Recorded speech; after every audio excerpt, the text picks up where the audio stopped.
আসসালামু আলাইকুম, welcome to লিসাস kitchen. আশা করছি যে যেখানে আছেন সুস্থ আছেন, ভালো আছেন। আজকে আমি আপনাদেরকে তৈরি করে দেখাবো কিভাবে ফিশ অ্যান্ড চিপস তৈরি করতে হয়। এখানে আমি নিয়েছি কড ফিশ, আর আমি মাছটাকে ধুয়ে একটি পেপার টাওয়ালের মধ্যে রেখে দিয়েছি যাতে করে এক্সট্রা পানিটুকু উঠে যায়। আর এখন আমি মাছটাকে হাফ অ্যান আওয়ারের জন্য ম্যারিনেট করে রেখে দিব। আর তার জন্য এখানে নিয়েছি 1 টেবিল স্পুনের মতো ক্রাশড ব্ল্যাক পেপার, 1 টিস্পুনের মতো লেবুর রস,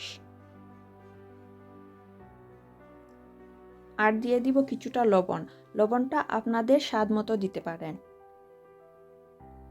আর দিয়ে দিব হাফ টিস্পুনের মতো চিলি পাউডার। এখন ভালোভাবে মাখিয়ে হাফ অ্যান আওয়ারের জন্য রেখে দিব। তারপর তৈরি করে নিব ফিশের বাটারটা। আর তার জন্য এখানে নিয়েছি 1 কাপের মতো ময়দা, আর 1 টিস্পুনের মতো কর্নফ্লাওয়ার, আর দিয়ে দিব কিছুটা লবণ, আর দিয়ে দিব 1/4 টিস্পুনের মতো মিক্স হার্ব, 1/4 টিস্পুনের মতো ব্ল্যাক পেপার, 1/4 টিস্পুনের মতো চিলি পাউডার, 1/4 টিস্পুনের মতো জিরা পাউডার, আর দিয়ে দিব হাফ টিস্পুনের মতো ধনিয়ার গুঁড়া।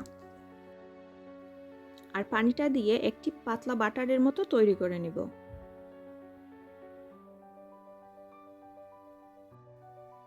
এই বাটারের মধ্যে মাছগুলাকে দিয়ে আমি ডিপ ফ্রাই করে নিব।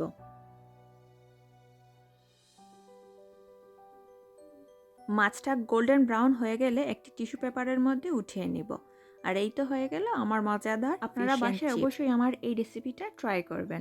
আর আমার রেসিপিগুলো যদি আপনাদের পছন্দ হয়ে থাকে তাহলে আমাকে অবশ্যই সাবস্ক্রাইব করবেন প্লিজ। আল্লাহ।